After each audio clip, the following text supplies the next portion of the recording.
नयन पथगामी भवतु नो। नमो अरिहन्ताणं नमो सिद्धाणं नमो आयरीयाणं नमो उवज्झायाणं नमो लोय सर्वसाहूणं नमो लोय सर्वसाहूणं। सरस्वती नमस्तुभ्यं वरदे कामरूपिणी विद्यारम्भ करिष्यामि सिद्धिर्भवतु मे सदा सिद्धिर्भवतु मे सदा। लो आज आपके चरणों में सर्वस्व हमारा है अर्पित। हे महायति माँ विशुद्धमती तुम पर हम सब हैं अति गर्वित। भूलेगा तुमको कौन भला प्राणों में जब इस स्पंदन है। गणनी विशुद्धमती माँ को हम सब का शत शत वंदन है। गणनी पूज्य गुरु माँ को हम सब का शत शत वंदन है। जय बोलिए आदि ब्रह्मा तीर्थंकर आदिनाथ भगवान की जय। चैतन्य चमत्कारी तीर्थंकर श्री पाशनाथ भगवान की जय। शासन नायक तीर्थंकर श्री महावीर स्वामी की जय। परम पूज्य गुरुदेव आचार्य श्री निर्मल सागर जी महाराज की जय। परम पूज्य सिद्धांत रत्न भारत गौरव गणनी आर्यका श्री विशुद्धमती माता जी की जय। द्वादशांगमय जिनवाणी माता की जय। उत्तम ब्रह्मचर्य धर्म की जय। श्रीमद् जैन धर्म की जय। परम पूज्य ब्रह्म विद्या बचतपति पटगणियार का विज्ञमती माता जी की जयकारा गुरु माँ का।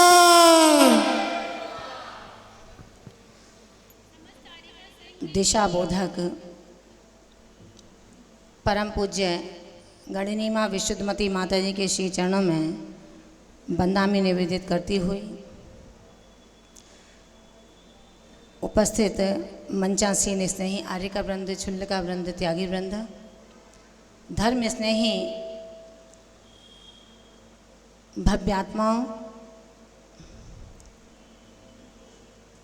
प्रसंग समापन की ओर है। अब तक पूजा की थी, अर्चना की थी, परिणामों में कैसे विशुद्धि आए इसका पुरुषार्थ किया था।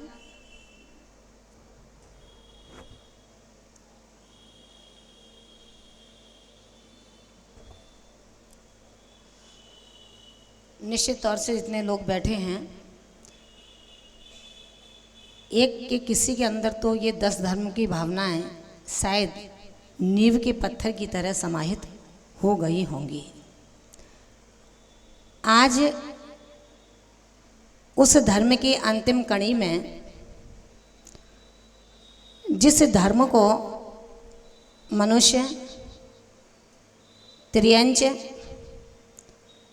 और विद्याधर देव सभी उस धर्म को स्वीकार करते हैं, लेकिन बहुत ही काम की बात ये है इस धर्म को स्वीकार करने के साथ साथ जिस ब्रह्मचर्य को ग्रहण कर लेता है उसको संपूर्ण ब्रह्मांड आकर के झुक जाया करता है। सौधर्म जैसा इंद्र ब्रह्मचर्य की आराधना करता है क्योंकि मानव मन में ही ये शक्ति है कि वो ब्रह्मचर्य व्रत को स्वीकार करके अपने जीवन को अनंत शक्ति में परिवर्तित कर सकती है। आचार्यों ने ब्रह्मचर्य की पराकाष्ठा को नापते हुए कहा है ब्रह्मणे आत्मने चरति इति ब्रह्मचर्या। जो अपनी आत्मा में रमण करता है, जो अपने स्वभाव के इर्द गिर्द रहता है, जो अपने विभाव को तजने का, विभाव को समझने का और विभाव को छोड़ने का पुरुषार्थ करता है, वो ब्रह्मचर्य का पालन करता है। क्योंकि महान भावों, ब्रह्मचर्य कोई ऐसा लोहे का चना नहीं है जो चबाया ना जा सके, और ब्रह्मचर्य कोई बच्चों की संतरे की गोली नहीं है जो चूस करके उसका आनंद ली जा सके। ब्रह्मचर्य की पराकाष्ठा को जब हम नापने चलते हैं तो पता लगता है कि स्वयं की आत्मा में रमण करने का जो उपयोग है, स्वयं की आत्मा को समझने का जो योग है, स्वयं की शक्ति को प्राप्त करने का जो उद्यम है, उस उद्यम की धारा को जब आत्मा स्वयं की ओर मोड़ देता है तो ब्रह्मचर्य बन जाया करता है, और जब वो संतान की ओर मोड़ देता है तो वो भोग बन जाया करता है। हृदय की धाराएं दो प्रकार की हैं, जिसमें एक धारा अंतर्गमन कराती है और एक धारा बहिरंग गमन करा के उस शक्ति का दुरुपयोग कर देती है। भव से मुक्ति पानी है, भव से मुक्ति पाने का कोई रास्ता अगर खोजना है तो वो रास्ता सिर्फ ब्रह्मचर्य की उत्तम अवधारणा है। आचार्य भगवंतों ने कहा, जैन दर्शन के हर आख्यान में अपने त्रियोगों से, यानी कि मन वचन काय से, पांचों इंद्रिय के विषयों को स्वयं की ओर मोड़ देना, आत्मा की ओर मोड़ देना, ये ब्रह्मचर्य कहलाता है। चूँकि ये सत्य है कि आदमी काम से पैदा होता है, लेकिन महान भावों वो काम के लिए पैदा नहीं होता है। जैसे कीचड़ जल कमल कीचड़ में पैदा होता है, लेकिन कीचड़ में जीवन गुजारने के लिए पैदा नहीं हुआ करता है। इसी तरह हम काम से पैदा हुए, लेकिन राम के लिए पैदा हुए। हमें राम का उन्नयन करना है। राम को जब हम पहचान पाएंगे तब हम राम जैसे राम की शरण को प्राप्त होंगे। राम कौन होता है? कौन होता है? किसी से भी पूछ सकती हूँ क्या मैं? पता उसको ही होगा जिसने कभी राम को समझने का पुरुषार्थ करा होगा। अभी तो हम सीता के राम को जानते हैं, दशरथ के राम को जानते हैं, लेकिन हम अभी अपने आत्मा राम को जानते हैं क्या? नहीं जानते हैं।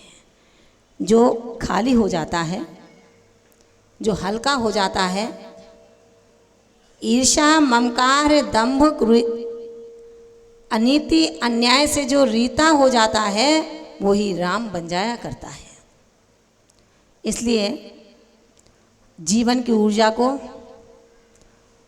हम काम में नहीं राम में लगाएं, भोग में नहीं योग में लगाएं, सेक्स में नहीं समाधि में लगाएं।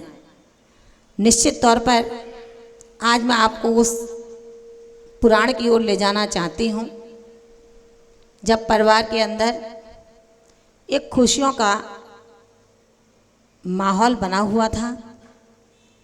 माता पिता की इकलौती संतान, त्योहार आते हैं, पर्व आते हैं, कोई भी जश्न दिन होता है, माता पिता को अपनी खुशी से ज़्यादा अपने संतान के लिए कुछ करने का एक स्वप्न होता है।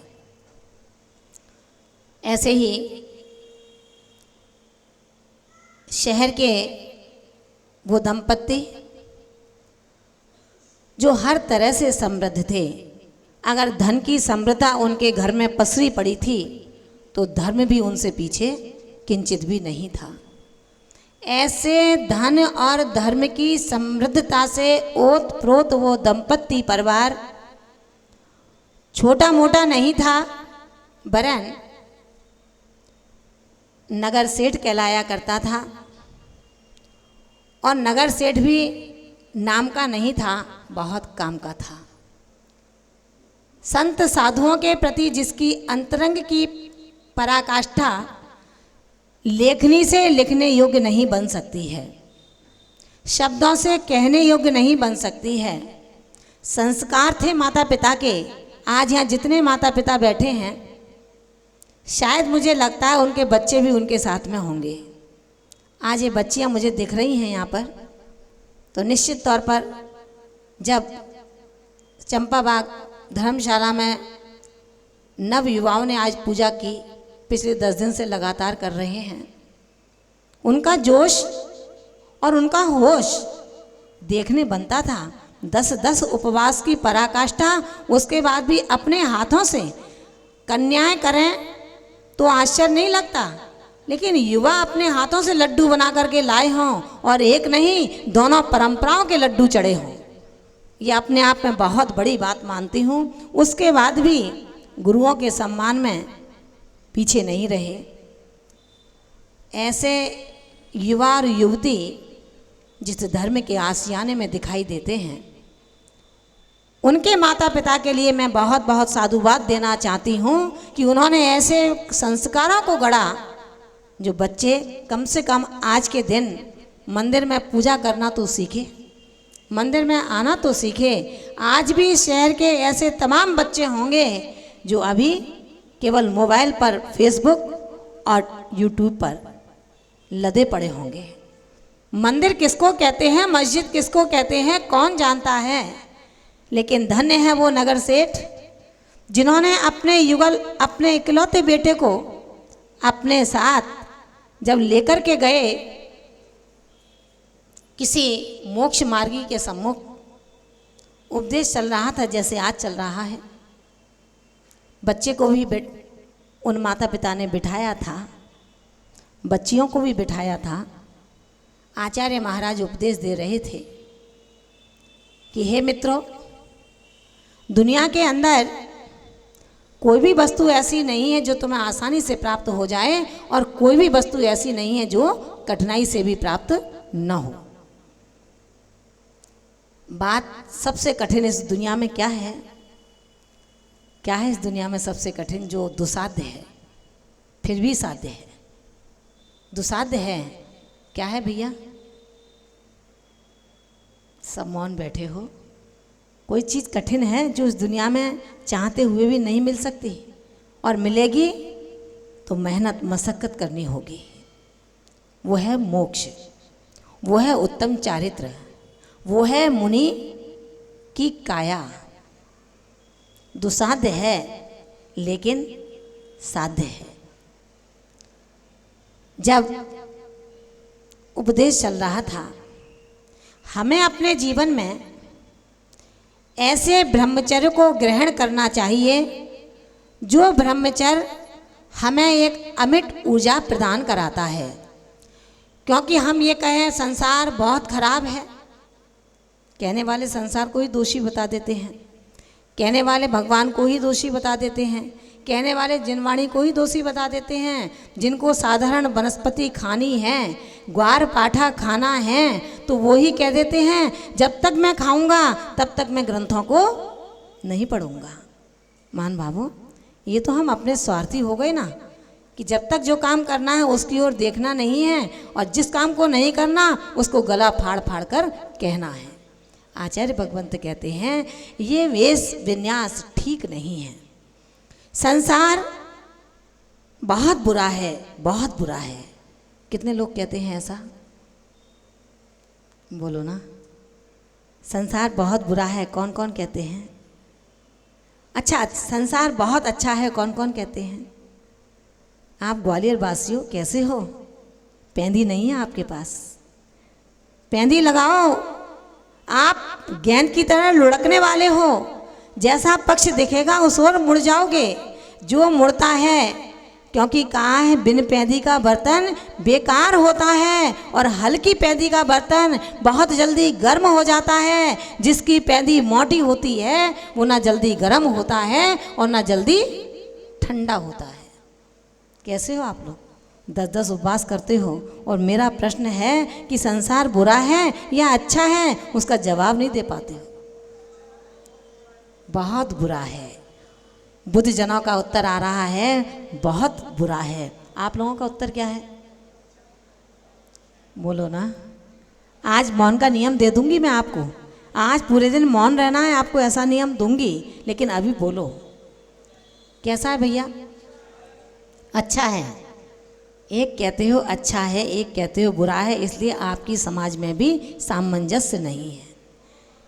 एक मुंह नहीं हो आप लोग, चेहरे एक से हैं लेकिन मन मत सबके भिन्न भिन्न हैं, जुदा जुदा हैं। आचार्य भगवंत कहते हैं, हे वत्स, संसार बुरा नहीं है, संसार अच्छा नहीं है। जिस तरह सोना अच्छा नहीं है और सोना बुरा भी नहीं है। सोना अच्छा है और सोना बुरा भी है। सोना माने गोल्ड नहीं, सोना नींद। समझ में आ रहा है ना? अच्छा भी है और बुरा भी है। किसका सोने का अच्छा है, किसके लिए सोना बुरा है? पता है क्या है? किसका है रचना जी? कैसा है सोना, अच्छा है बुरा है? ये प्रश्न तो आपके जीके में आ जाएंगे, पढ़ो। आचार्य महाराज इतने आकर के चले गए, आपने कभी नहीं उनसे सीखा। वो योग्य थे, विद्वान थे, उनके पास मति ज्ञान शुद्ध ज्ञान के उत्तम लब्धि स्थान मौजूद थे। हमने उनका कोई लाभ नहीं उठा पाया। यही कारण है आज चुप रहना पड़ता है। आज सीख लो, जब कोई दूसरे महाराज माता जी आए तो उनको जवाब देने में पीछे मत हटना। कौन सा जवाब? सही उत्तर देने में, आगम का। संसार दलदल है, कीचड़ है, भयावह है, निस्सार है, अथाह है, सब कुछ सही है। लेकिन ये वही संसार है। भयावह अथाह उनके लिए है जो संसार को अपने में उतार चुके हैं, जो संसार में रहते हैं उस कमल की तरह, जो कमल कीचड़ में पैदा हुआ है लेकिन कीचड़ में लिप्त नहीं है, आलिप्त नहीं है। जो संसार में लिप्त रहता है, जो संसार में आलिप्त रहता है, उसके लिए संसार बुरा है। ये वो ही संसार है जिस संसार में समाधि के सूत्रों को ढूंढा गया था, आज भी ढूंढा जा रहा है। इस संसार से ही, इस कर्म भूमि से ही मोक्ष गति प्राप्त होगी। भोग भूमि से कभी भी मुक्ति नहीं हो सकती है। ये वही संसार है। इस संसार में रह कर के हमें समाधि के सूत्रों को ढूंढना है, जैसे कभी राजा जनक और चक्रवर्ती भरत ने ढूंढे थे, जैसे कभी तीर्थंकर आदिनाथ और महावीर ने ढूंढे थे, जैसे कभी आचार्य कुंद और मनीषी कवि कबीरदास ने ढूंढे थे। इसी तरह हमें भी इस संसार में समाधि के सूत्रों को ढूंढना है। नारी पर कुदृष्टि रखना आत्म पतन का कारण है। आज जो विषय आपके बीच में आ रहा है, निश्चित तौर पर आपके प्राणों में समा जाना चाहिए, जिसमें कहा है नारी पर कुदृष्टि रखना आत्म पतन का कारण है। रावण का विनाश इसका एक सटीक उदाहरण है। सब कुछ गुण थे, सब कुछ अच्छा था, सर्वशक्तिमान था, लेकिन क्या हुआ? संस्कार तो मिले थे, अपने आप में दृढ़ था, पाप कर्म का उदय और अहंकार जो सर चढ़ करके बोला करता था। माता पिता ने कहा, बेटा आज मंदिर चलना है, उत्तम ब्रह्मचर्य का दिन है बेटा। आज के बाद मंदिर का शोर शराबा, मंदिर का भक्तों का अंबार कल से दिखाई नहीं देगा। बेटा चलो। माता पिता के साथ इकलौता पुत्र जो देवों की सुंदरता को भी मात देता था, वाक चातुर्यता में शायद बृहस्पति भी उससे हार सकता था। समृद्धता ऐसी, चक्रवर्ती की संपन्नता जिसकी होड़ करती थी। महाराज ने कहा, भव्यात्माओं, अपने जीवन में ब्रह्मचर्य की पराकाष्ठा को उसी तरह उतारना जैसे आज तक हमारा श्रावक समुदाय उतारता चला आ रहा है।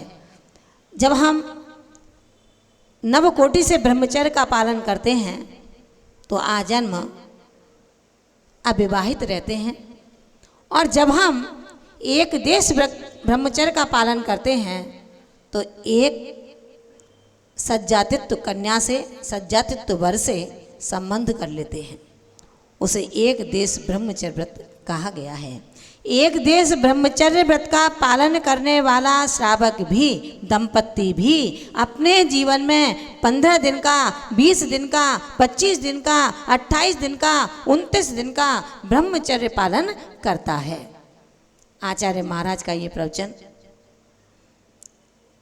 जब अपने माता पिता के साथ उस इकलौते पुत्र ने सुना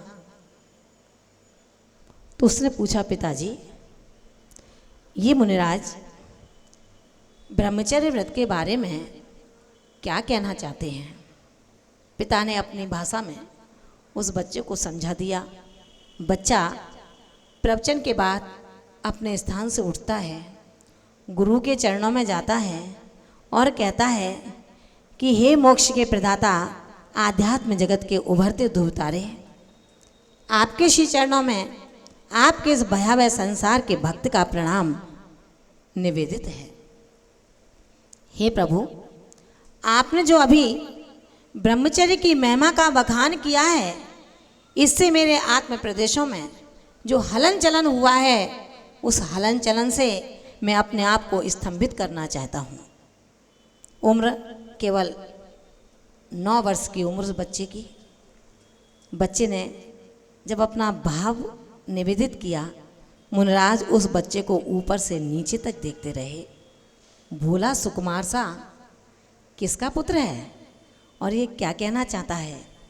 बच्चे ने कहा, हे यतिराज, आप चारित्र के धारी हैं और मैं भी कभी चारित्र का धारी रहा हूँगा, क्योंकि भव भव पर्यायों को पर्यायंतरण से आज मैं इन नगर सेठ का पुत्र हुआ हूँ।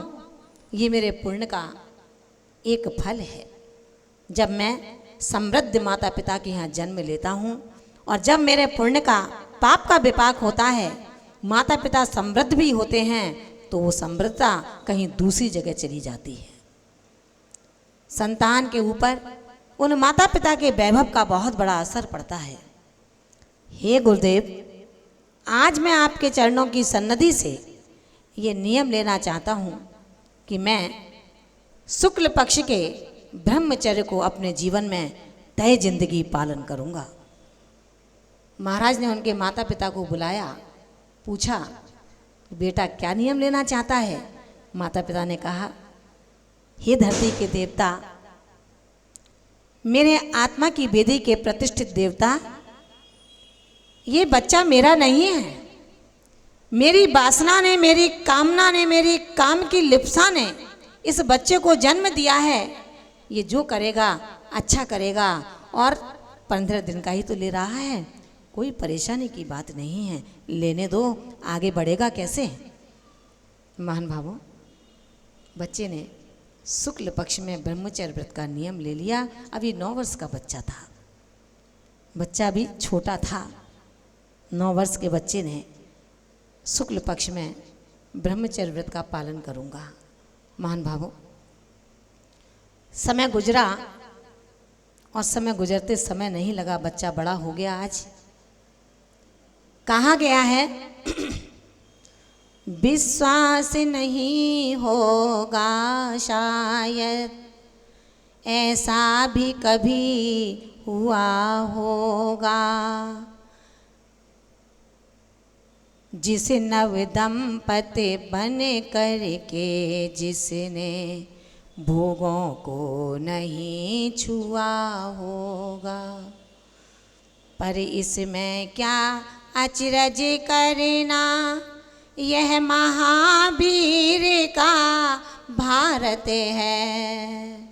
सदियों से होती रही यहाँ आध्यात्मवाद की गारत है, पर अब मंदिर के अंदर ही कुछ ऐसे मनुज दिखाते हैं, सुंदर सुंदरियों को भी लोग मन में मलिनता लाते हैं। या ब्रह्मचर्य व्रत लेकर भी हो नियत जिन्हों की हेटी है, ऐसे कामी पुत्रों को यह कथा नसीहत देती।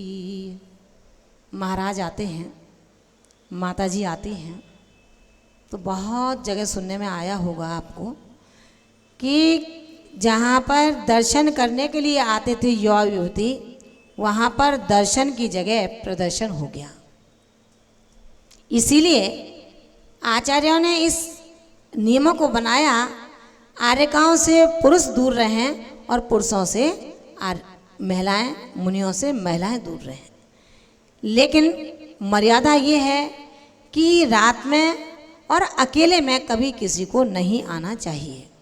आचार्य महाराज कहते हैं ऐसे ऐसे युवा हमारे यहाँ पर हुए जिन्होंने धार्मिक पराकाष्ठ को, अनंत ऊंचाइयों को स्पर्श कराया, और ऐसे भी युवा हुए जिन्होंने मंदिर के दर्शन के बहाने किसी को अपना जीवन साथी बना लिया। लेकिन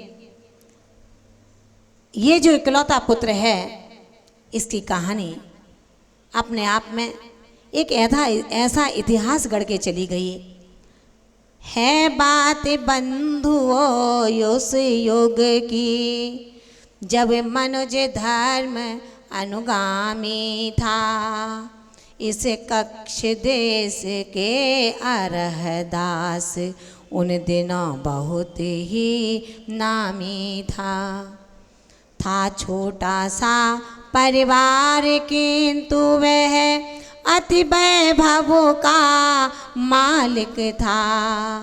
उस पति पत्नी के एक मात्र बस विजय नाम का बालक था। जब बालक बड़ा हुआ जाहि, बालापन भगने को आया, यौवन की पहली सीढ़ी पर जब उसने पग बढ़ते पाया।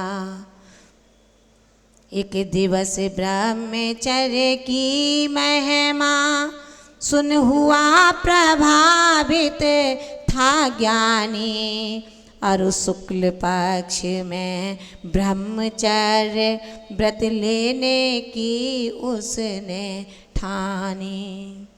लेकर के मुन से विधिवत व्रत की पूरी मन की इच्छा है, वह नहीं जानता था इसकी होगी किस तरह परीक्षा है।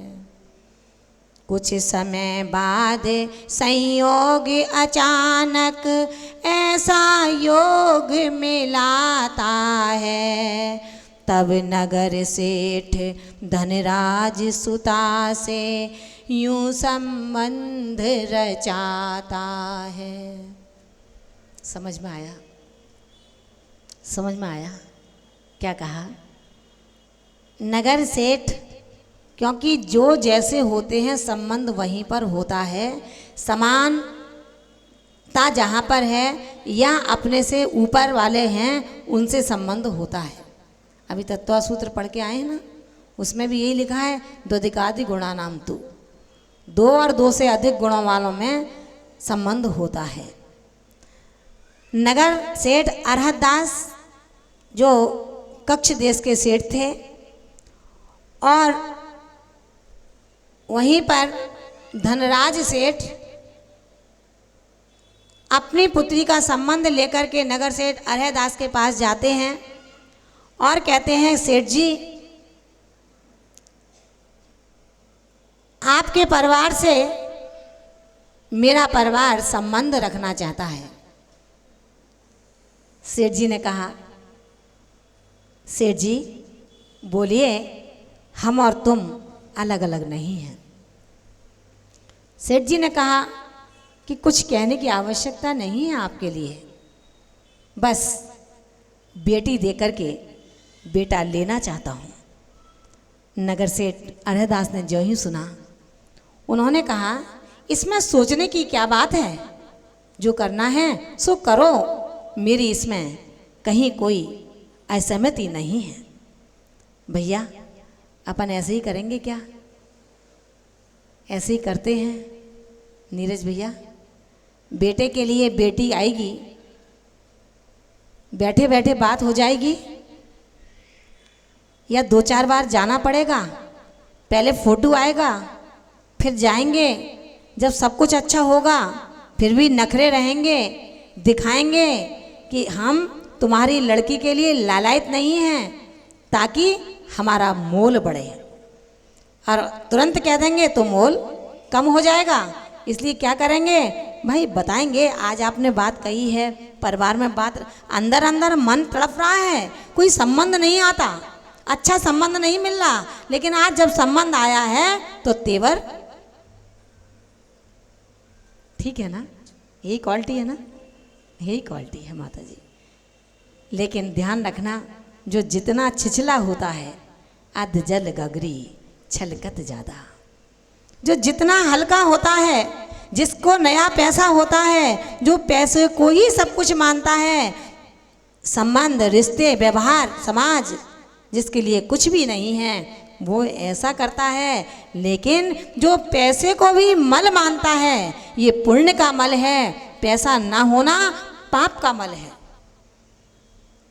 अरहदास सेठ इतने वैभव ऐश्वर्यवान थे कि आपकी पूरी ग्वालियर की दौलत राज सामंतों को भी इकट्ठी कर ली जाएगी, फिर भी उसकी होड़ नहीं हो सकती है। ऐसा अरहदास सेठ जब धनराज सेठ से बात करता है, तो धनराज सेठ से उन्होंने बड़े सरल और सीधे शब्दों में कह दिया कि धनराज जी, क्या सोचना है, जो करना है सो करो, तुम्हारी बेटी, तुम्हारा बेटा, मेरी बेटी और मेरा बेटा, क्या भेद है इसमें, ये तो परंपरागत व्यवहार है। महान भावों, ना पत्नी से पूछा, ना बेटे से पूछा कि बेटा ये लड़की अच्छी है, पसंद है या नहीं।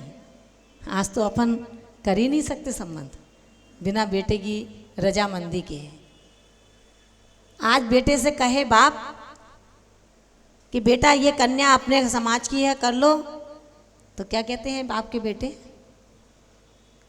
बता दो ना, बेटे बेटी जो भी हो, यहाँ बाप के आगे बेटा भी, यहाँ बाप के आगे बेटा भी, अपने मन की यूं कहता है, मेरी सामने वाली खिड़की में। याद है, ये तो याद है, ये तो याद है माता जी, हमने ऐसा ही तो किया है, यही किया है। लेकिन फिर भी समाज में नाक ऊंची करने के लिए अरेंज विवाह है, क्या कहते हैं, अरेंज विवाह हमारा। ध्यान रखना महान भावों,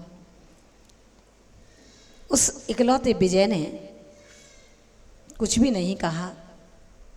पिता ने जो कहा दृष्टि को नीची करके स्वीकार कर लिया। जब बारात जाती है, बारात का वैभव क्या होगा ये आप लोग अंदाज लगा सकते हैं। जैसी बारात आपके यहाँ जाती है उससे 1000 लाख गुनी आप कितना वैभव खर्च करोगे, कितना दिखाओगे, 1 करोड़ 2 करोड़ 5 करोड़, इससे ज़्यादा नहीं हो सकता। जिसके विवाह में मात्र 1 करोड़ की तो मिर्ची ही लग गई थी। विचार करना माता पिता कि कैसा है वो बेटा और कैसा है बेटे के संस्कार देने वाले जनक और जननी। शादी होती है, बारात जाती है, फेरे पड़ते हैं, कन्या ने वर को और वर ने कन्या को अभी तक नहीं देखा कि कौन कैसा है। सब काम हुआ है लेकिन किसी ने किसी को नहीं देखा। जब विवाह होकर के धनराज सेठ की इकलौती बाला पति के घर पर आ जाती है वधू बनकर, माता पिता के चरणों का स्पर्श करती है, माता पिता तमाम रिश्तेदारों का परिचय कराते हैं, माता पिता अपने माता पिता का परिचय कराते हैं, पूरे राज मंदिर का अवलोकन करा करके ये बेटा तुम्हारा राज मंदिर है, इसमें आज तुमको अपनी सुहाग रात मनानी है। ध्यान रखना महान भावों, कितना क्रेज है आप लोगों के अंदर सुहाग रात का। आज उस विजय की भी सुहाग रात होगी। विजय और जिससे संबंध रचाया है उसका नाम भी क्या है पता है? विजया। क्या नाम है? विजया। विजय और विजया अब पति और पत्नी बन जाते हैं। माता पिता के ऊपर विश्वास था उन बच्चों का कि मेरे माता पिता ने मुझे बड़ा किया है, संस्कार दिए हैं, अपने साथ मंदिर लेकर के जाया करते थे। जब चौका लगता था तो माता पिता कहते थे बेटा कपड़े पड़े हैं, वस्त्रों को बदल करके आओ, अपने यहाँ जो अतिथि आए हैं इनको आहार का दान करना है।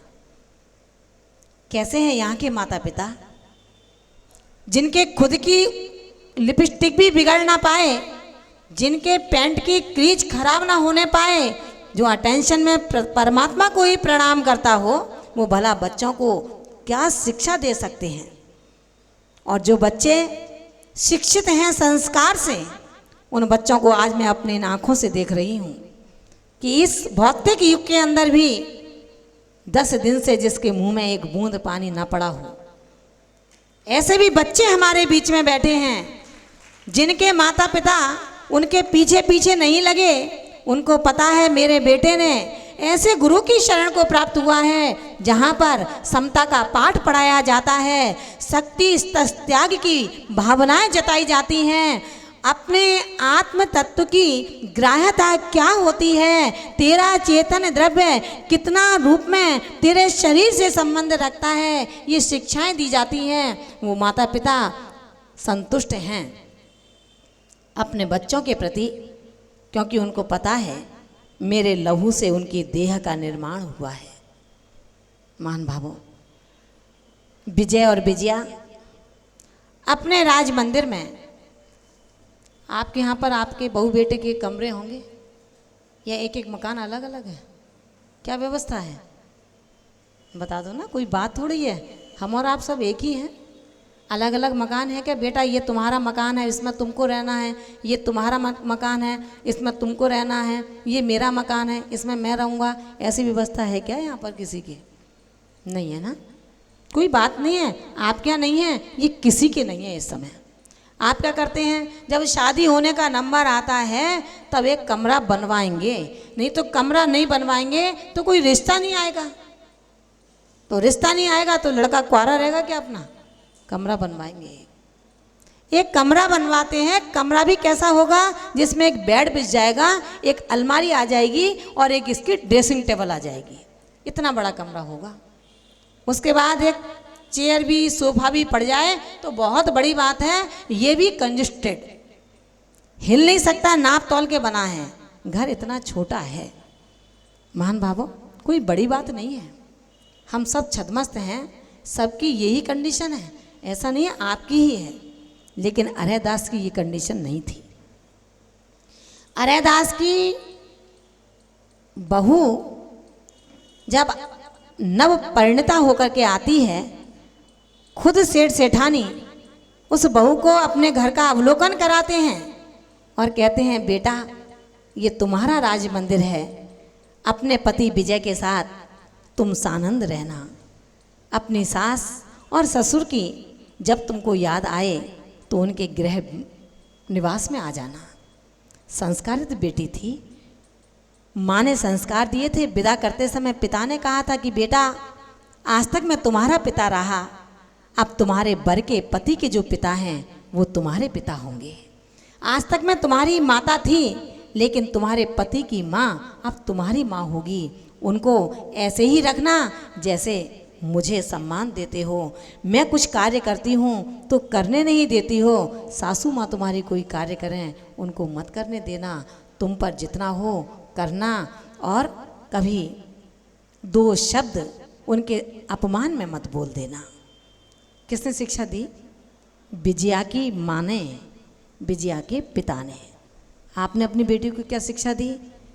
बेटा मोबाइल ले जा, ये मोबाइल सैमसंग का है, और जब भी इसका रिचार्ज कराना हो, चार्ज कराना हो तो मुझे बता देना, मैं करा दूंगी।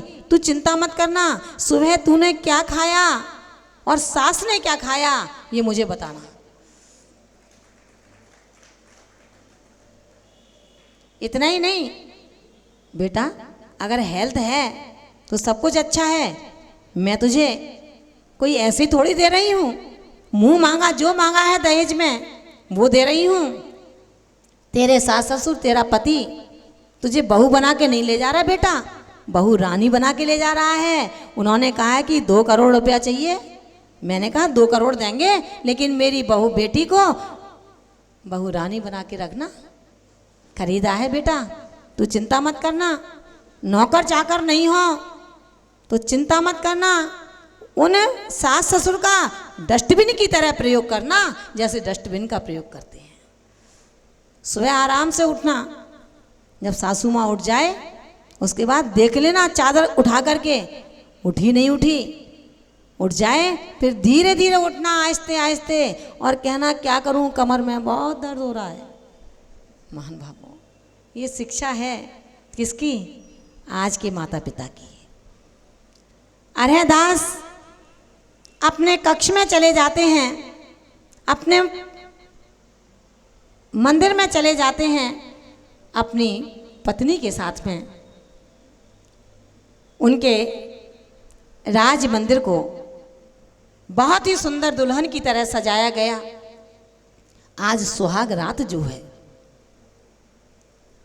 तमाम रिश्तेदार विजय और विजया के राज मंदिर को अवलोकन करने जा रहे हैं। तमाम रिश्तेदार विजया को अपने हाथ से भोजन करा रहे हैं। घूंघट में झीना झीना उभरता हुआ वो चांद सा मुखड़ा सबके ही दिल और दिमाग को आकर्षित कर रहा है। लोग आते हैं वधू को देखकर आश्चर्य करते हैं, अरे सेठ जी बहू को लेकर के आए हैं अथवा किसी स्वर्ग की अप्सरा को लेकर के आ गए हैं। देखो ना कितना सौंदर्य है बहू के अंदर, और कितना कुछ द्रव्य दिया है पिता ने। हाँ हाँ ठीक ही तो है, भरे को भरते हैं। समाज वाले तो देने, जो भरा हुआ है उसको ही भरते हैं, पैसे वाले को ही तो पैसा दिया जाएगा। कौन कहते हैं? हम और आप कहते हैं। उन्होंने भी यही कहा कि सेठ जी ने बारात की इज्जत को कम नहीं रखा, जितना उन्होंने खर्चा किया है उससे चौगुना खर्चा कन्या पक्ष करता ही करता है। बहुत कम होते हैं जो लोग खर्चा नहीं करते। आज का स्टैंडर्ड ये बन गया कि दोनों पक्ष की शादी एक पक्ष निपटा देता है। शादी जो करनी है, लड़की नहीं मिल रही तो कुछ ना कुछ तो समझौता होगा।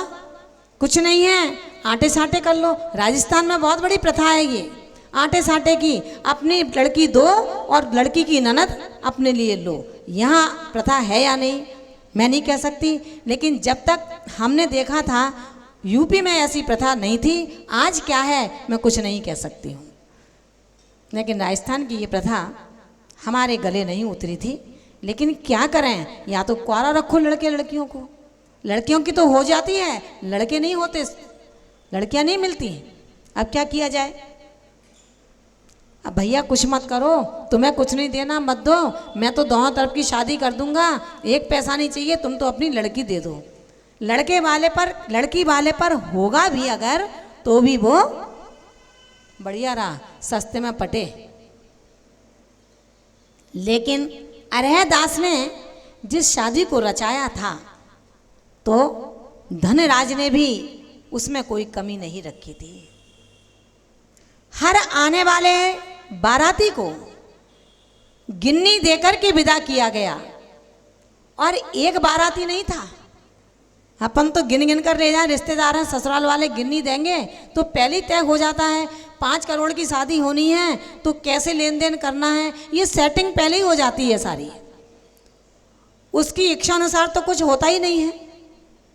मेरे रिश्तेदार की भी कैटेगरी 3 है, ये मेरे ससुराल पक्ष वाले हैं, ये मेरे भाई के ससुराल पक्ष वाले हैं, इनको ये करना और इनको ये करना, सारी सेटिंग होती है। और लड़की वाला तो वही करेगा क्योंकि अभी तो उसकी नहीं चलेगी। सुहाग रात में दिन गुजर गया, संध्या की लाली छट गई। अब विजया 16 श्रृंगार किए हुए अपने कक्ष में प्रवेश कर जाती है। तमाम रिश्तेदार उसको हाथ पकड़ करके लेके जाते हैं। नववधू परिणीता, वो सन्नारी स्वर्गों की अप्सराओं की सुषमा को भी जो तिरोभूत कर रही थी, जैसे ही कक्ष को देखती है खुशी से मन झूम उठता है। मेरे पति जब इस कक्ष में प्रवेश करेंगे तो कितने खुश होंगे। समय निकला, 16 श्रृंगार की हुई नववधू के रूप में विजया उस सुंदर सैन पलंग पर थी। उसी समय सारे रिश्तेदार छट जाते हैं, बट जाते हैं, राज मंदिर सूना हो जाता है। उसी समय कुमार विजय का प्रवेश होता है। उसी शान शौकत के साथ जैसे एक राजकुमार चलता है, ना कोई दिल में दर्द है, ना कोई चिंता है, ना चंचल चितवन है, सीधे जाता है।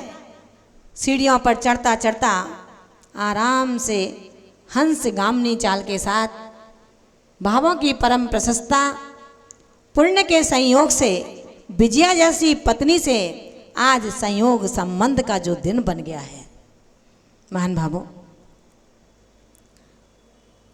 थी परिणय की प्रथम रात जब 2 दिल ने खुशी संजोई थी, 16 श्रृंगार किए विजया मीठे सपनों में खोई थी। अब विजय देखिए किस विधि से मंगल यह रात बिताता है, कुछ और न अर्थ लगा बैठे विजया का मन बहलाता है। जब विजय पलंग के पास आकर के बैठ जाता है, विजया अपना चांद सा मुखड़ा उस घूंघट से उघाड़ लेती है। विजय सावधान है, योग्य है, समझदार है। उसे याद है मैं धर्म के साथ जीने वाला हूँ, मैं धर्म के साथ रहने वाला हूँ, मैंने धर्म को स्वीकार किया है। याद रखना महान भावों, 9 वर्ष का सुकुमार बालक भला क्या समझेगा धर्म की विधि को और कैसे पालन करेगा आज 16 वर्ष की उम्र में उस नियमों की विधियों को। हम और आप होते, अरे बचपन का नियम था, बचपन में थोड़ी निभाया जाएगा, ले लिया बच्चा है, बच्चे ने ले लिया, बच्चा क्या जाने इस चीज़ को, महाराज ने पटा लिया, दे दिया नियम, हम और आप ये कहेंगे। लेकिन उस बच्चे ने जो अली 16 वर्ष का युवा था। जैसे ही अपनी नवपरिणता पत्नी विजया को देखा, उसके चांद के मुखड़े को देखा, सावधान हो जाता है कि विजया, आज तुम अपने पति विजय से मिल रही हो। हमने और तुमने इससे पहले कभी नहीं देखा था कि कौन विजया है और कौन विजय है। महान भावों, विजय ने अपने वाक चातुर्यता से धर्म की रक्षा करते करते पूरी रात गुजार दी। अब विजया मन में बार बार सपनों को सजोती है कि पति अपने गाढ़ आलिंगन से मुझे अपनी पत्नी का एक पुरस्कार प्रदान करेंगे। लेकिन विजय कहीं कोई अनहोनी ना हो जाए, सावधान रहते हुए अपनी नव विवाहता विजया से कहता है कि हे विजया, तुम्हारा सौंदर्य की सुषमा को शायद मेरा सौंदर्य भी लज्जित कर रहा है। जैसे ही सौंदर्य की बात आती है, विजय ने अपना पल्लू अपने सिर से उगाड़ लिया। विजय ने विचार किया कहीं कुछ अनर्थ ना हो, उससे पहले ही कहा, हो विजया जिसके पास विजय, निश्चय से उसकी होती है। 16 स्वर्गों की सुषमा भी तेरे सम्मुख में थोथी है। यह सुनते लजा गई विजया, घूंघट से चांद निकल आया। कुछ और न आगे हो जाए, मतलब पर विजय उतर आया। विजया विवाह के पूर्व सुनो, एक मुनिवर संग पधारा था। परिणय होने पर शुक्ल पक्ष में रहूं ब्रह्मचर्य धारा था। उस मधुर मिलन के चिर सुख की झांकूंगा उस निज झांकी है। अब उसे पूर्ण होने में कुल बस 3 दिवस ही बाकी है। उस पूर्ण होने में हे विजया बस 3 दिवस ही बाकी है। नवपरिणीता जब ये बात सुनती है तो मोबाइल करेगी क्या? बोलो ना। मोबाइल दिया है ना माँ ने आपको, अच्छा मोबाइल दिया है। विजया ने जैसे ही सुना अपने पति विजय के मुखार बिंद से, उसी समय विजया कांप जाती है, पैरों तले धरती खिसक जाती है कि अरे ये क्या हुआ।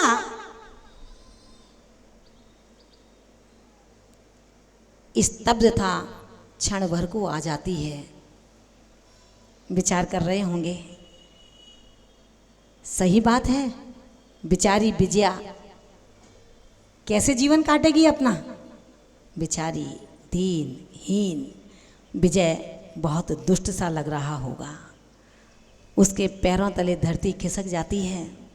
अब क्या होगा, अब क्या होगा, समझ रहे ना आप लोग, अब क्या होगा। चिंतित होती है विजया। इतना सुनते ही तभी सरस वह सेज सुहागिन कांप उठी।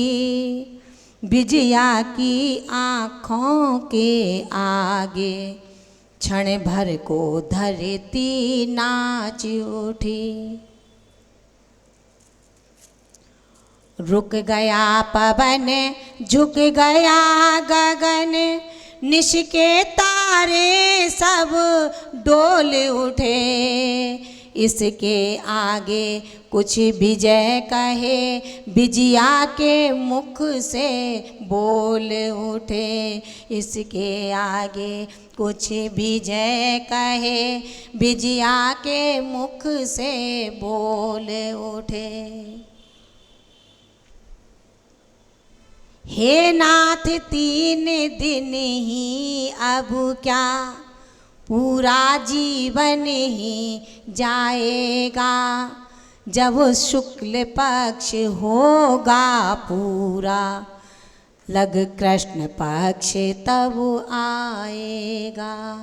हे नाथ आपके बाद शुरू हो जाएगी मम बारी है, क्योंकि मैंने भी कृष्ण पक्ष में यही प्रतिज्ञा धारी है।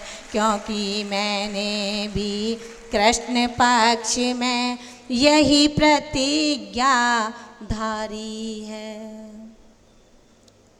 ध्यान रखना महान भावों, 16 वर्ष का विजय और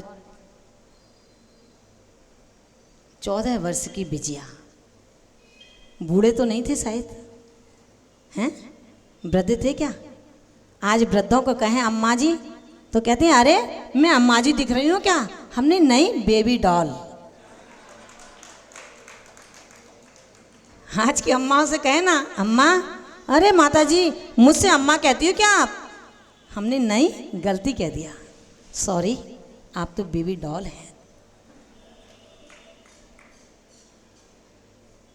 14 वर्ष की उम्र, 16 वर्ष की उम्र, विचार करना, यहाँ सब उम्र वाले बैठे हैं।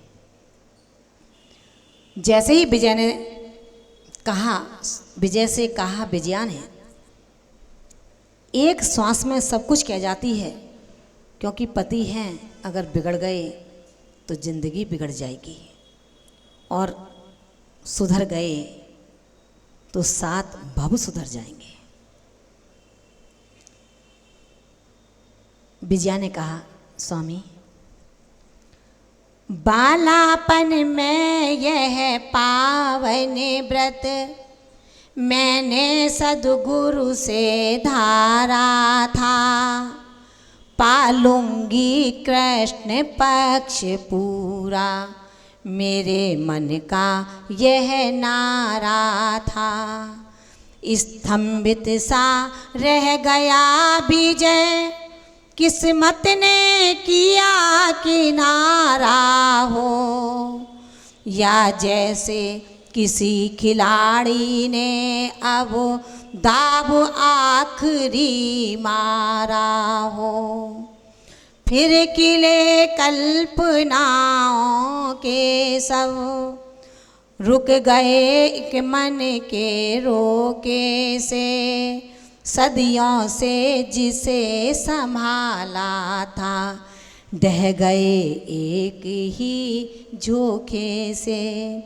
इस ओर भोग इस ओर नियम, इस ओर भोग उस ओर नियम, दोनों की चोट करारी थी। दोनों के बीचों बीच परीक्षा, दोनों की अब जारी थी। दोनों के बीचों बीच परीक्षा, दोनों की अब जारी थी। क्या हुआ? सोचो अपने साथ ऐसा होगा तो हम क्या करेंगे? कन्या वर के पास, पुरुष के पास फिर भी रास्ता है, एक से अधिक विवाह रच सकता है, लेकिन कन्या के पास कोई रास्ता नहीं है। इसलिए संबंध जब होते हैं सोच समझ करके होते हैं। आज की परंपरा में तो हमने धर्म को ताक पर उठा करके रखा है। धर्म जब है जब हम बिल्कुल चंगे हैं, धर्म जब नहीं है जब हमारे शरीर में पापों के दंगे हैं। हम साफ कहते हैं शरीर चंगमंग है तो धर्म होगा, शरीर सही नहीं है तो कैसा धर्म होगा। ध्यान रखना महान भावों, ये धर्म के 10 दिन हमें यही आख्यान सुनाते चले जा रहे हैं। धर्म औषधि नहीं, धर्म सर्वौषधि है। धर्म से तुम्हारे असाता की परीक्षा चल रही है। आज तुम्हारा उदय नहीं आता, लेकिन तुम्हें इस संसार में रुलना नहीं है, इस संसार में भटकना नहीं है। तुम्हारा मोक्ष सन्निकट है, इसलिए सारी विपदाएं आज ही आई जा रही है। पार्श्वनाथ का मोक्ष निकट था, इसलिए 7 दिन उस बैरी कमठ ने जम करके उपद्रव किया था। अगर जरा से तिल मिला जाते तो 7 दिन बाद जो केवल ज्ञान हुआ, हो सकता है 7 भवों को निकाल देते। लेकिन उन्होंने परीक्षा में भी खरे उतरने का मानो संकल्प कर लिया था। हे विजया, चिंता मत कर, तूने ये नियम कब ले लिया था? क्या तेरे माता पिता ने मना नहीं किया था? हे स्वामी, जब आपके माता पिता ने मना नहीं किया तो भला मेरे माता पिता कैसे धर्म से विमुख रख सकते थे? और फिर स्वामी, जो जैसा होता है उसको वैसा ही तो मिलता है। आज हमारे और तुम्हारे धर्म की परीक्षा होगी। कुछ नहीं हो सकता था। विजया ने कहा, स्वामी, मैं आपकी अर्धांगनी हूँ, मैं आपकी भार्या हूँ, लेकिन इस अर्धांगनी का एक प्रस्ताव, एक विनती स्वीकार कर ली जाए। मन मोड़ तोड़े विजया बोली, यह विनय न खाली जाने दे। कुल वंश बढ़े जिससे आगे, उस शुभ अवसर को आने दें। मन में बहुत तरंगियाँ होंगी कि क्या नियम तोड़ देगी विजया, क्या नियम तोड़ देगा विजय। लेकिन ध्यान रखना, जो नियम के नींव के पत्थर होते हैं, गुदड़ी के छिपे लाल होते हैं, जिनकी चमड़ी काली होती है लेकिन जिनका मन शुक्ल लेस्या से परिणित होता है। विजया ने अपने शब्दों में कहा कि हे स्वामी, इस अर्धांगिनी के इस विनय को स्वीकार कीजिए, परिवार वंश की वृद्धि हो ऐसा कार्य कीजिए। विजय स्तब्ध रह जाता है कि विजया, तुम क्या कहना चाहती हो? तुम्हारा नियम कृष्ण पक्ष का है, मेरा नियम शुक्ल पक्ष का है। तुम्हारी ये विनय पूर्ण वाक्यांश क्या कभी सत्य की धरातल पर अवतरित हो सकते हैं? विजया ने कहा, हाँ स्वामी, हो सकते हैं, रास्ता है मेरे पास। मन मोड़ तोड़े विजया बोली, यह विनय न खाली जाने दें। कुल वंश बढ़े जिससे आगे, उस शुभ अवसर को आने दें। सुंदर सुशील कन्या बिलोक, यह प्रिय अभाव भर सकते हैं आप पुरुष इस कारण से फिर से विवाह कर सकते हैं आप पुरुष इस कारण से फिर से विवाह कर सकते हैं। विश्वास रखें मैं सपने में भोगों की ओर न ताकूंगी, पत्नी न सही दासी बनकर सानंद जिंदगी काटूंगी। पत्नी न सही दासी बनकर सानंद जिंदगी काटूंगी। ध्यान रखना, क्या कहा विजया ने, समझ में आया ना?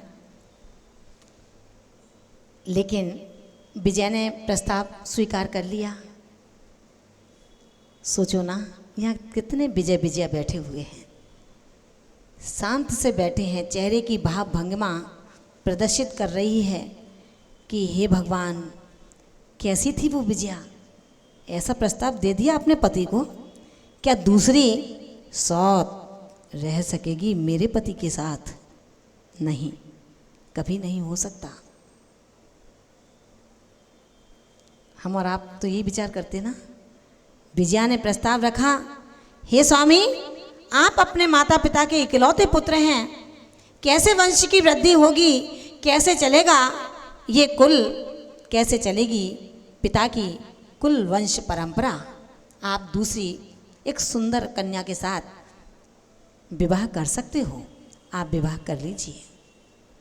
लेकिन जैसे ही विजय के लिए विजया ने कहा, विजय चीख पड़ता है, विजया बस बंद करो, कह उठा विजय, अब और न कुछ सुन पाऊंगा, मैं पालूं लाख जन्म तब भी तुम जैसी प्रिया न पाऊंगा, कैसे खो दूं यह शुभ अवसर जो बड़े पुण्य से पाया है, संयोग परीक्षा दोनों की लगता है क्षण लेने आया है, कह उठा विजय, विजया सुन ले, इस तरह विजय ना पाएगी, परिणय की बात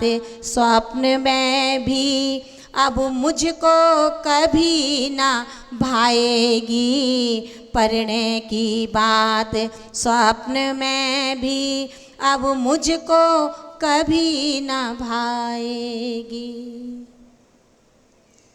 सुन लेना भैया, हमारे सभी युवा मित्र यहाँ बैठे हैं और वो भी बैठे हैं। प्रशांत जी, सुन लेना, भटकन ना हो मन की उस अड़चन को सुनो, कैसे थे वो विजय और कैसे थे वो विजया, उनको समझो। फिर भी विजय इतना घायल हो जाता है, पत्नी स्वरूपा उसको लेकर के आया था, जब उसने उनके वाक्यांशों को सुना कि मैं दासी बनकर के आपके चरणों में रह लूँगी, आप दूसरी पत्नी को लेकर के आ जाओ, कुलवंश परंपरा को बढ़ाओ। विजया ने कहा, विजय ने कहा विजया से, यह बोल बोल करके विजया तुमने पहुँचाई पीड़ा है, क्या विषय वासनाओं का ही मेरा मन लगता कीड़ा है, आजन्म ब्रह्मचर्य का तुझ में गर पालन करने का बल है, क्या नहीं पाल सकता हूँ मैं, क्या नर नारी से दुर्बल है, क्या पाल नहीं सकता हूँ मैं, क्या नर नारी से दुर्बल है, तुमने पतिव्रत के कारण ही। विजय विजया से कह रहा है, तुमने पतिव्रत के कारण ही लगता यह वचन सुनाया है, या तुमने इस नर के मन को सचमुच में जान न पाया है, इतिहास उठा कर देखो तो तब दोहराना इस वाणी को, विजया क्यों लज्जित करती हो पुरुषों के पौरुष पानी को, विजया क्यों लज्जित करती हो पुरुषों के पौरुष पानी को। विजया ने जब अपने पति की इस बातों को सुना तो उसे लगा कि हे प्रभु, कैसा सुखद संयोग मिलाया है। जैसी मेरी भावना है वैसी ही इनकी भावना है, जैसा मेरा व्रत है वैसा ही इनका व्रत है। लेकिन धन्य है मेरे पति अभी तक जो विजय के रूप में हैं, जिन्होंने मुझे क्या देखा है, जिसने जी भर देखा भी ना हो, और वो कहता है कि लाख जन्मों को पालूं फिर भी तुझ जैसा संयोग संबंध कभी नहीं मिल सकता। अब पूरी रात्रि सुहाग रात में निकल रही है। अब विजय विजया से कहता है, विजया परेशान मत हो, धर्म की नींव बहुत गहरी हुआ करती है, कुछ चिंता मत करो। लेकिन स्वामी, मुझे बहुत डर लग रहा है, आपके माता पिता जब सुनेंगे तो क्या मुझे महलों में रहने देंगे? नहीं कहेंगे आपसे कि विजय छोड़ दे इसको परित्यक्ता कर दो, नहीं रहना इसके साथ में? विजय ने कहा, विजया क्यों परेशान होती हो? जब मैं तुम्हारे साथ में हूं तो माता पिता क्या करेंगे? हम और तुम दोनों मिलकर के अब एक प्रतिज्ञा और प्रिय हम दोनों संग संग धारेंगे। जब एक लक्ष्य है एक हृदय है, फिर कैसे हिम्मत हारेंगे। अब भाई भगनी जैसा हम जीवन यूं गुप्त बिताएंगे, जिस दिन माँ पिता जान लेंगे दोनों त्यागी हो जाएंगे।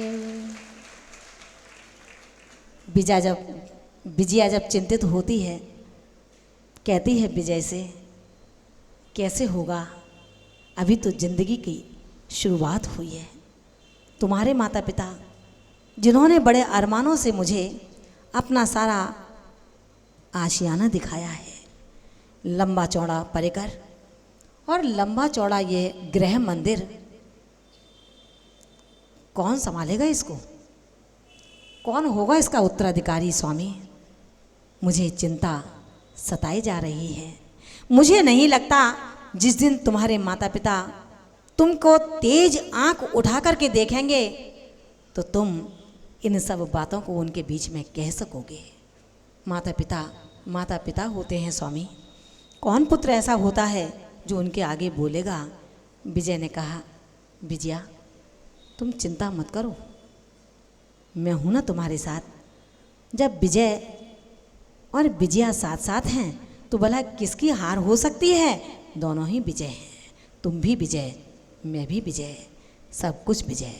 महान भावों, आज एक नया प्रस्ताव दोनों ने गठन कर लिया कि भाई बहन की तरह हम तय जिंदगी रहेंगे। लेकिन जैसे ही माता पिता को पता लग जाएगा, उसी दिन हम और तुम दोनों मुनि और आर्यिका बन जाएंगे। महान भावों, कहा गया है, वह कितनी होगी निष्पावन, उसने क्या पुण्य किया होगा, जिसके अंचल में नव दंपति ने यह संकल्प लिया होगा। नर इंद्र सुरेंद्र जिनेंद्र सभी उस पल में भी हर्षाए होंगे। सुरपुर से सुर ने सरस सुमन निश्चय ही बरसाए होंगे। फिर बहुत वर्ष के बाद सुनो, ऐसा वह पावन दिन आया, जिन दास सेठ ने बिमल केवली को अपना प्रण बतलाया। हो 84,000 मुनिवर यह पावन अवसर पाना है, कारण इन सब को एक साथ पारणा मुझे करवाना है। क्या कहा?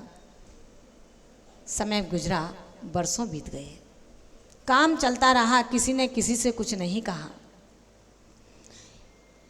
विजय से एक बार माँ ने कहा, विजय तुम्हारी शादी को बहुत लंबा समय गुजर गया है, अभी तक मेरे इस आंगन में कोई सद्यजात शिशु की किलकारी नहीं है। पिता ने, माँ ने जब कहा, मौन दशा में वहाँ से रास्ता नाप लेता है विजय, चला जाता है। बात आई गई हो गई, समय गुजरता गया, माता पिता मन में चिंतित होने लगे, लेकिन पूछे कौन किससे? जवान पुत्र है, कुछ पूछा नहीं जा सकता। समय निकला, एक दिन उसी नगर के जिंदा सेठ जब बिमल वाहन नामक केवली के चरणों में जाते हैं, उनके दर्शन करते हैं, मुनिराज के चरणों में अपनी भावना को रखते हैं कि हे जिनदेव, 84,000 साधुओं का पूर्ण सुखद संयोग कैसे मिलेगा? बिमल वाहन ने कहा, सेठ क्या करना है 84,000 साधुओं का तुमको? उसने कहा, अरे आपको नहीं पता, मुझे 84,000 साधुओं का एक साथ पारणा कराना है, ये मेरा संकल्प है। बोले, संकल्प? ऐसा संकल्प तुमने क्यों लिया? बिमल वाहन केवली अपनी वाणी में कहते हैं, यह बहुत असंभव सा तुमने लगता दुर्लभ प्रण ठाना है, इतने मुनियों को एक साथ दुस्तर लगता पा जाना है। फिर सबको शुद्ध परम भोजन बोलो किस तरह जुटाओगे, है एक उपाय बिमल बोले जिससे प्रण का फल पाओगे। बिमल वाहन केवली ने कहा, सेठ जी दुस्तर संकल्प लिया है, एक मुनि को शुद्ध भोजन कराना ही बहुत दुष्कर होता है। 84,000 मुनियों की पालना कैसे करोगे? रात में खाना नहीं खाना, अपने परिवार में ही बांधना आज के समय में बहुत दुस्साध्य सा प्रतीत हो रहा है। लेकिन जब बच्चे की शादी का कार्ड छपवाओगे भैया, तो क्या लिखाओगे उस पर?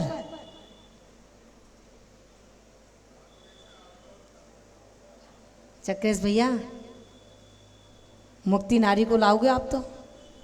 अरहंत जैसे पुत्र के लिए, अरहंत जैसे पुत्र को मुक्ति बधू बरमाला डालती है। उसके कार्ड पर क्या लिखोगे? भोजन आपके आगमन तक। आगमन रात के 1 बजे होगा तो भोजन 1 बजे होगा, आगमन 2 बजे होगा तो भोजन 2 बजे होगा। इसमें कौन सा धर्म अटकता है, विचार करना।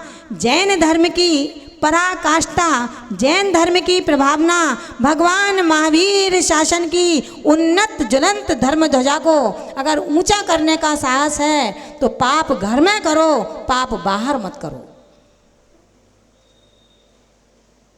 लोग परेशान होते हैं, माता जी पैसा नहीं है, पैसा नहीं है, कैसे धर्म प्रभावना करें? जैन धर्म के हर शब्द शब्द में, सूत्र सूत्र में कहीं पैसे की बात नहीं आई है। जैन धर्म पैसे का मोहताज नहीं होता है। भगवान महावीर की प्रभावना रोकड़ की प्रभावना नहीं है।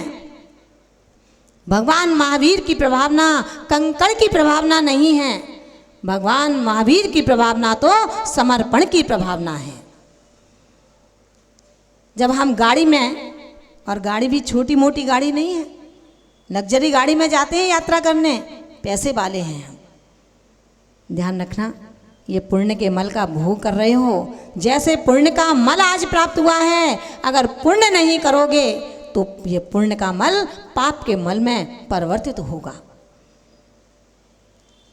तीर्थंकर महावीर स्वामी ने कहा है कि हे भक्तों, जब आपको प्रभावना करने के लिए आपके पास पैसा नहीं हो तो मत घबराना, पैसे वाले ही प्रभावना नहीं करते हैं, बिना पैसे वाले भी प्रभावना करते हैं। कैसे करते हैं? जब आप यात्रा पर निकल रहे हो, दर्शन के लिए निकल रहे हो, किसी पार्टी के लिए जा रहे हो, गाड़ी में पानी लेकर के जा रहे हो, जल पूरा हो जाता है, खत्म हो जाता है, एक अटैची के अंदर, एक बैग के अंदर आपने अपने 2 जोड़ी कपड़े रखे हैं, ताना बाना रखा है, सब कुछ रखा है, उसके अंदर एक छन्ना भी रख लो।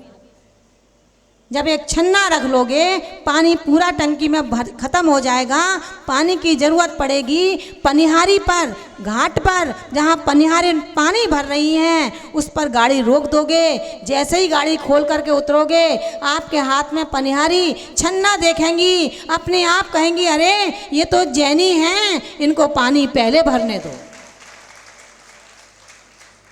हो गई भगवान महावीर के शासन की प्रभावना। कितना पैसा खर्च हुआ, कितना पैसा खर्च हुआ। एक छन्ना रखने में हमें लाज आती है, नाक पहुँचने के लिए रूमाल तो रखेंगे लेकिन पानी छानने के लिए छन्ना नहीं रखेंगे। ध्यान रखना महान भावों, हम जैन धर्म के अधिष्ठाता बने बैठे हैं, नगर सेठ हैं, हमारी समाज में मौजूदगी है। अरहदास के पुत्र और पुत्र वधू शांति से, गुप्त रीति से पति पत्नी का जीवन गुजार रहे हैं। सच्चे मायने में बहन भाई का जीवन चल रहा है। बिमल केवली ने जब कहा एक रास्ता है, इसका एक रास्ता है, जिंदास सेठ बोले बता दो प्रभु, बता दो क्या रास्ता है, मेरा प्रण पूरा करना है। बिमल वाहन ने कहा सेठ, इस प्रण को पूरा करने का मकसद क्या है ये बता दो। उन्होंने कहा भगवान, मेरे घर में कोई भी मोक्ष मार्गी आते हैं, ऐसा कोई मोक्ष मार्गी नहीं है जिसका आहार मेरे घर में ना हुआ हो।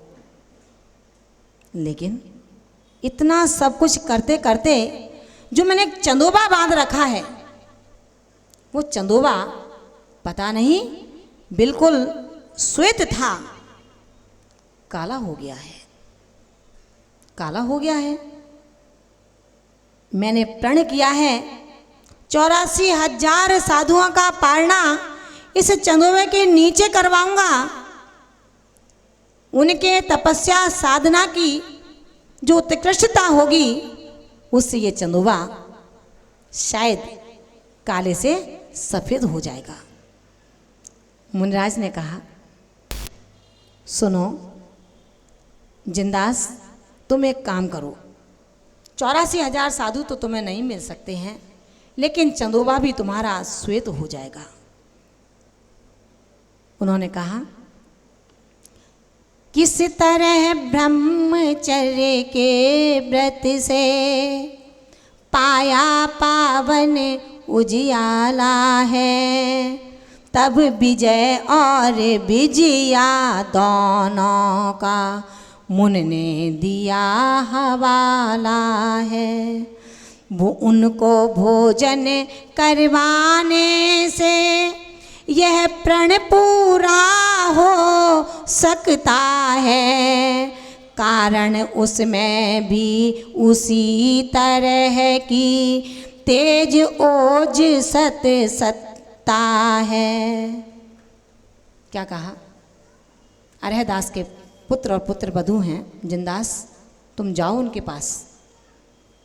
दोनों ही पुत्र पुत्र वधू आजन्म अखंड ब्रह्मचर्य का पालन करके माता पिता की शांति के लिए घर में अपने कर्तव्यों में लगे हुए हैं।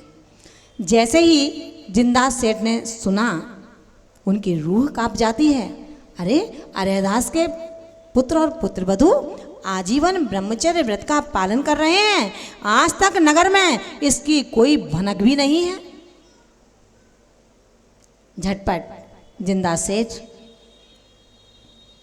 कक्ष देश की ओर रवाना हो जाते हैं और वहां जाकर के उनके राज मंदिर में जैसे ही प्रवेश होते हैं, अरेदास सेठ उठ करके खड़े होते हैं, उनको अपने गले से लगा लेते हैं। समृद्धता के प्रसर सन्नाटा में अरेदास का कहीं कोई मन में मलिनता नहीं थी। वो अपने पुत्र और पुत्रवधू को देख करके खुश हुआ करते थे। उनकी शालीनता और उनकी धर्म की प्रवृत्ति को देख करके अपने आप को सराहा करते थे कि मैंने अपने पुत्र और पुत्रियों को ऐसा जन्म दिया है जो प्रतिदिन मंदिर जाते हैं, पूजा करते हैं, विधि विधान से सारे कार्य करते हैं। जब जिनदास सेठ आते हैं, अरेदास ने अपने पुत्र पुत्रवधू को बुलाया और कहा, बेटा चरण स्पर्श करो। जिनदास सेठ आज अपने देहरी पर पधारे हैं। पुत्र और पुत्रवधू ने उनको विनयपूर्वक नमस्कार किया। कुछ और बात ना हो, इसी बात में अरेदास सेठ ने पूछा, बेटा बहुत देर हो गई, कहाँ से आए हो? पुत्र ने कहा, पिताजी मंदिर गए थे, मंदिर में प्रवचन चल रहे थे, प्रवचनों को सुनने बैठ गया। आज के प्रवचनों में जो सार मिला वो आज तक नहीं मिल पाया। बोले क्या था? उन्होंने कहा, प्रवचन में सुनाया गया कि भोग कैसे होते हैं और इनका फल क्या होता है। अरेदास ने कहा, बेटा तुम्हें इन चीज़ों से क्या मतलब है? क्या तुम ऐसे प्रवचन सुनने लगे? तुम्हारी समझ में आते हैं? हाँ पिताजी, कहो तो मैं आपको भी सुना सकता हूँ। क्या प्रवचन में कहा गया है? अरेदास और जिनदास दोनों बैठ जाते हैं अपने कक्ष में, सुनने लगते हैं उन युवा दंपत्ति की भोग भरी जुबानी को। उन्होंने कहा, आज सुनकर के आया हूँ, भोग बुरे भव रोग बढ़ावे, बैरी हैं जग जी के,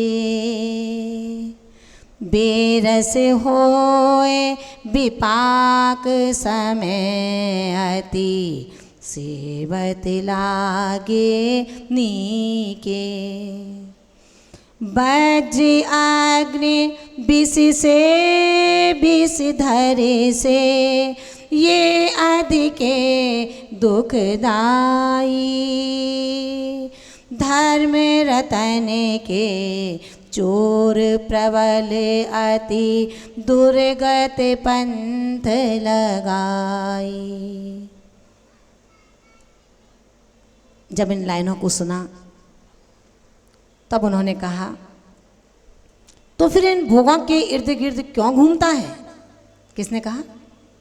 राजेश भैया, किसने कहा? अरेदास सेठ ने कहा, फिर तू इन भोगों के इर्द गिर्द क्यों घूमता है? मिलती नहीं मुक्ति उन्मत्तवत क्यों झूमता है? अरे इन काम भोगों में सुख नहीं है, केवल सुखाभास है। जैसे झुकता नहीं पर झुकता हुआ दिखता आकाश है। ये काम भोग खारा पानी है। किसने कहा? पिता ने कहा पुत्र से कि जब भोग बुरे हैं तो इनके इर्द गिर्द क्यों घूमता है? उनको क्या पता था कि कहानी है क्या? जैसे ही बात हुई, दोनों पुत्र पुत्रवधू चले जाते हैं। आए हुए अतिथि के रूप में जिनदास सेठ अपने आने का कारण बताते हैं और कहते हैं, फिर कक्ष देश को गए सेठ, आने का कारण बतलाया, केवल ज्ञानी का कहा हुआ, ज्यों ही दंपति का यश गाया। माँ बाप सभी को था अचरज, जनता ने जय जय कार्य किया।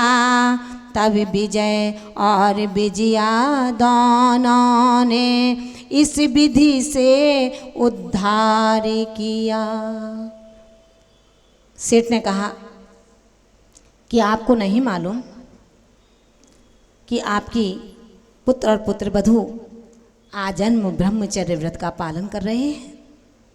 सेठ अचरज में पड़ जाते हैं कि जिंदास तुम क्या कह रहे हो? मेरे पुत्र को विवाह हुए इतना समय हो गया और मुझे आज तक नहीं पता, और तुमको पता है? किसने कहा तुमसे? बोले केवल ज्ञानी ने कहा है। केवल ज्ञानी की वाणी कभी मिथ्या नहीं होती है, ये सत्य है। घर में तुमको नहीं पता तुम्हारे पुत्र और पुत्रवधू किस तरह अपने जीवन की जिंदगी को आगे बढ़ा रहे हैं। ये भोग कोई कर्म के ऐसे चितेरे नहीं हैं जिनके पीछे जिंदगी उजड़ जाए। जिसने भोगों को समझ लिया, जिसने भोगों को पढ़ लिया, अपने अंदर गढ़ लिया, ध्यान रखना त्रिखंडाधिपति रावण उसके कारण ही आज तक पराभूत होता चला जा रहा है। आज भी पुतले को जलाया जाता है और नरक की महान यातनाओं को सहन कर रहा है। सीता जैसी पतिव्रता, सीता कौन? सीता कौन? सीता सीता कौन? बोलिए, सीता कौन?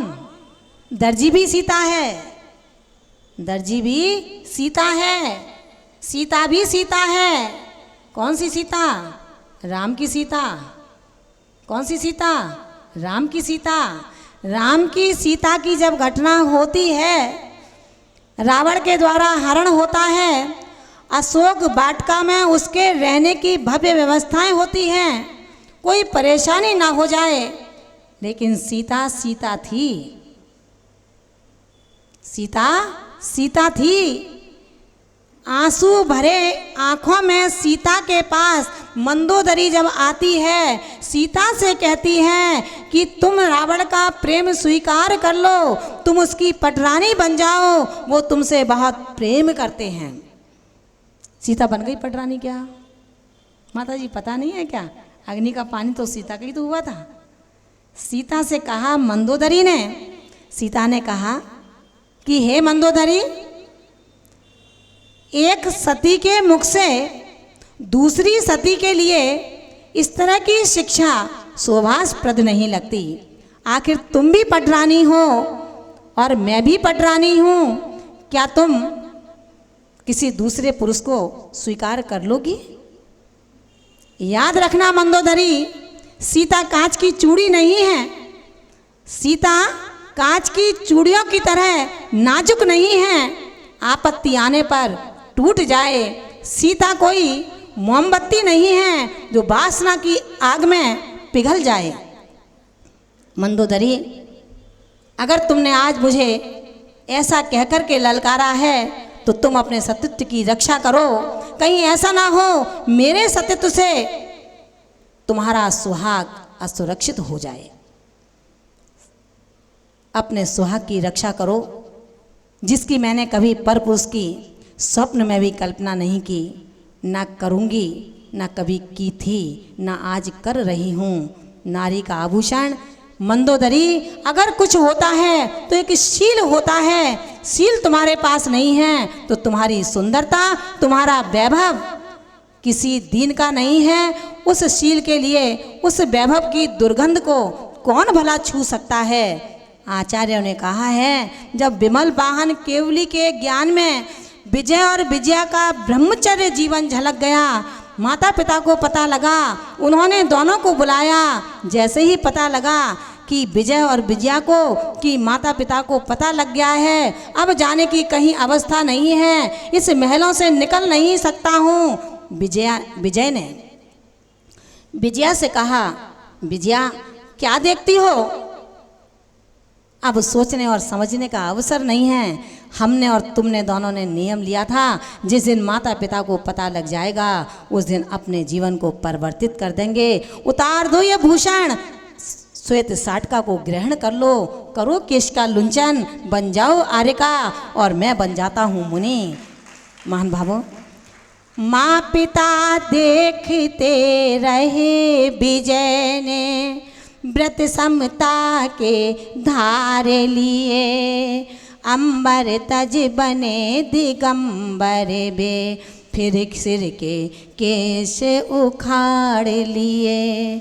विजया जी बनी आर्य का जी, चारों गति में जयकार हुई। इस तरह वासना की प्रियवर उस समय करारी हार हुई। इस तरह वासना की प्रियवर उस समय करारी हार हुई। इस अखिल विश्व में कहो कोई अब भी ऐसा हो सकता है, पावक के पास रखे घृत में क्या ये संयम पल सकता है। यह श्रवण संस्कृति का प्रभाव, जो संयम के फूल ही खिलते हैं। अब भी भारत में यत्र तत्र इस तरह उदाहरण मिलते हैं। अब भी भारत में यत्र तत्र इस तरह उदाहरण मिलते हैं। महान भावों, उत्तम ब्रह्मचर्य को हमने आज सुना है। हम अपने जीवन में बहुत कुछ नहीं कर सकते। मैं आपको ये नहीं कहना चाहती कि आप ब्रह्मचर्य व्रत को धारण ना करें। क्यों? मैंने ब्रह्मचर्य व्रत को धारण किया है अपनी उस उम्र में, जिस उम्र में कुछ जानता भी नहीं है बच्चा। आज आपके सामने बैठी हूँ। मैं तो यही कहना चाहूँगी, जितनी भी बालाएं हैं उनके लिए सबसे सुनहरा अवसर है हमें आजन्म ब्रह्मचर्य के साथ अपनी शक्ति का तौल करना चाहिए। अगर आपको ये शक्ति पालने का हौसला नहीं हो तो आप अपने माता पिता के धर्म के अनुसार, उनकी जाति और कुल के अनुसार अपने वैवाहिक जीवन को आगे बढ़ाएं। पढ़ने गए और वहाँ से किसी का अफेयर करके ले आए, ये फैशन नहीं है, ये धर्म नहीं है, ये धर्म का खात्मा का चरण है। स्मार्ट मोबाइल आपके हाथ में नहीं होना चाहिए। ये आपके ब्रह्मचर्य व्रत को दूषित करता है, क्योंकि उसके अंदर वो सब चीज़ें हैं जो आपके पास नहीं होनी चाहिए। आचार्य भगवंतों ने कभी नहीं बताया पति और पत्नी का संबंध होता क्या है। उस समय तो हमने इन सब ने ब्रह्मचर्य व्रत को ग्रहण किया था। हमने आगम में पढ़ पढ़ करके सीखा है, और आप फेसबुक को देख देख करके इस उम्र में सीख रहे हो। और यही कारण है आज की हर लड़की का एक जज्बा बन गया कि मुझे पढ़ाई करनी है बाहर हॉस्टल में रह करके। वहाँ स्वतंत्रता है, यहाँ माता पिता की बंधन है। पढ़ो, आगे बढ़ो, कोई मनाही नहीं है। हम भी पढ़े हैं, ये भी पढ़ी हैं जो आपके बीच में आज दीदियाँ बैठी हैं, ये भी पढ़ी लिखी हैं, हॉस्टल में पढ़ करके आई हैं। लेकिन जिन्होंने अपनी ज़िंदगी में और अपने माता पिता के यश में एक कलंक का टीका नहीं लगाया, यश प्रदान किया है, हम भी यश प्रदान करें। बच्चों को जो महिलाएं बैठी हैं, 3-3, 4-4 वर्ष की बच्चियां जो होती हैं, उनको ऐसे शॉर्ट कपड़े पहनाती हैं आप, ऐसे झीने कपड़े पहनाती हैं जिसमें उनके अमर्यादित कपड़ों को पहनकर उनके अंग उपांगों का प्रदर्शन होता है। आज ये महिलाएं सभी संकल्प लें ब्रह्मचर्य के इस पराकाष्ठा को उन्नत करने के लिए। अगर हम आजीवन अखंड ब्रह्मचर्य पालन नहीं कर सकते हैं, एक देश व्रत का ब्रह्मचर्य व्रत पालन करें। किसी भी तीर्थ यात्रा पर जाएं, अष्टांगा के महापर्वों में पर्युषण के दिनों में साधु साधियों के पास में जाएं, हम ब्रह्मचर्य व्रत का पालन करेंगे। महीने में 20 दिन, 25 दिन, 30 दिन, जो भी हमारी शक्ति हो, लेकिन हमें पालन करना चाहिए, क्योंकि ये वो पाप है जिसके एक बार संभोग से 9 कोटि जीवों की निर्मम हत्या हो जाया करती है। कोई हिसाब किताब नहीं है अपनी वासना का। इसलिए महान भावों, अब कुछ कहने का समय नहीं लगता है। आपके धैर्य को बहुत बहुत आत्मिक कृतज्ञता प्रदान करती हूँ। बहुत शांति से आपने अपने ही विचारों को सुना है।